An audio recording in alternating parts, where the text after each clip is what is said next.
So, hello guys, for today's video, ito ay meron tayong natanggap na TV sa ating kapitbahay. Sabi niya walang tunog, walang boses.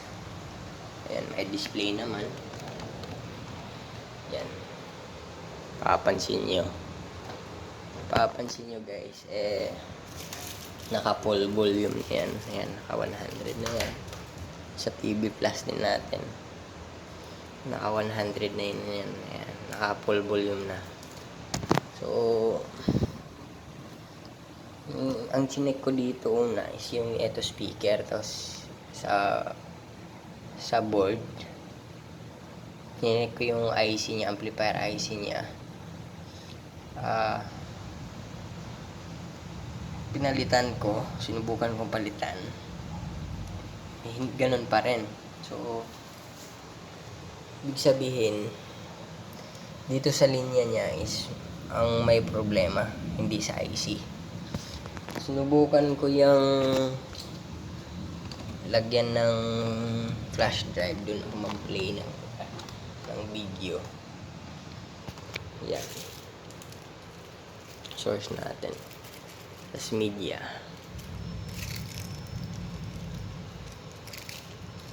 Yan. May boses. Yan, pakita ko lang sa inyo. Ayan.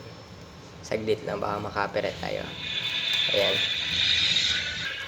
So ayan, papansin nyo meron naman. Tapos, ibig sabihin, nasa input. Yun ko na-realize guys. Nasa input yung problema. Itong papunta dito, galing sa TV Plus natin, papunta sa amplifier IC. So, eto guys, sinubukan ko siyang i-jumper. Eto, jumper natin. Ito, kunin natin to, itong linya, tas audio to Tapos, kuha ko ng tweezer. Ayan. Yan guys, ganyan lang. Tapos, lapat mo doon sa capacitor. Makikita nyo yan sa guys, dyan sa picture. Yan, jumper lang dyan dito sa capacitor na to. Ayan, diba meron? Ayan. Nung nagpalit tayo ng amplifier IC, bigo tayo, wala tayong nakikitang resulta.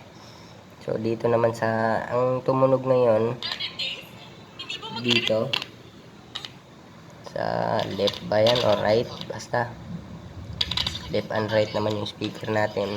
Tapos yung isa sa capacitor na isa, dito natin i-connect. Ang kabila naman yung tumunog. Ayan.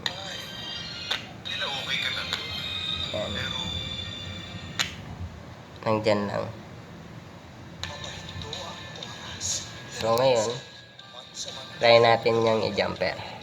Okay. Ayan.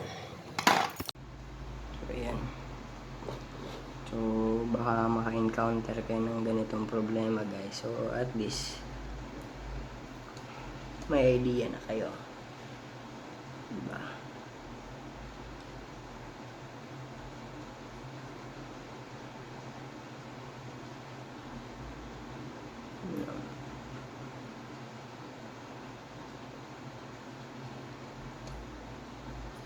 So, yung isa naman,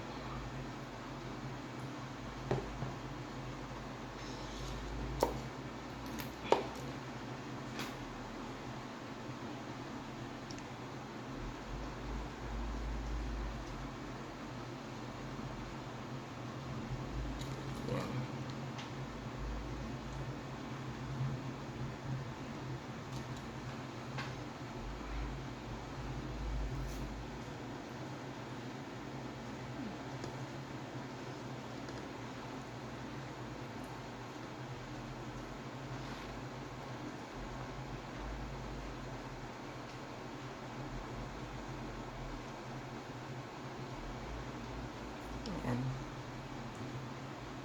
So, jumper natin. So, papansin nyo dito. Kahit saan dyan guys, magkaparas lang naman yan. Basta siguraduhin yun lang sa red tsaka white. Siyempre, sa audio niya yan. Dito yung problema sa isa.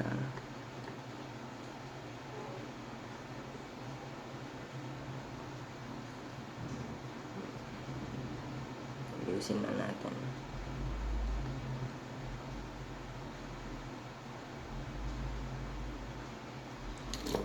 Medyo guys, walang kapit.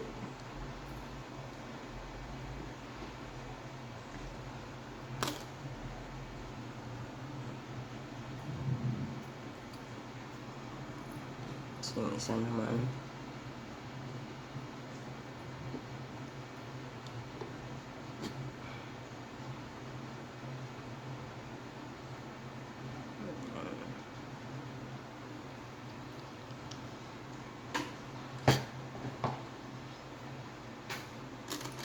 so yan lang guys. Yan. Jumper na yan dyan.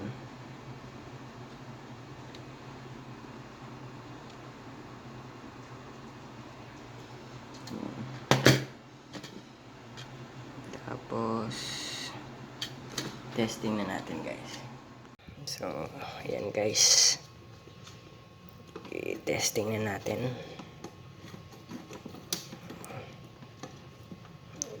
Kabit muna natin yung tornilyo lang muna. Yan, tornilyo. So medyo hinirapan ako dito kasi ako lang nagbibideo. So ayan guys, ingat lang sa pag-assemble, sa pagbalik, kasi siguraduhin wala muna nakasaksak, hindi mo na sinuplayan, makuryente tayo. Backlight niya, tapos yung speaker,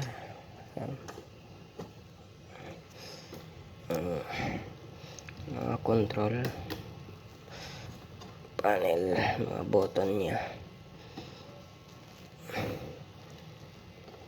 power.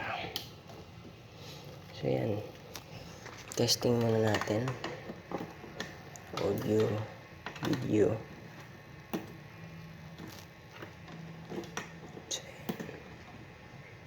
So yan guys, lalaman na natin yan.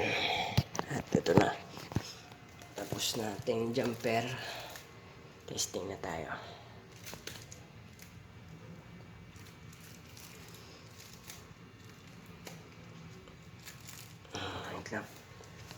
Hindi pa pala nakasaksak.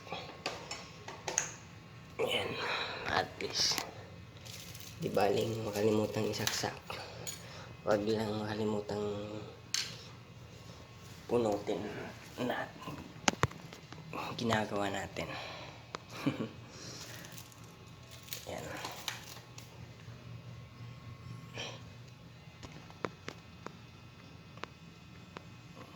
So, yan.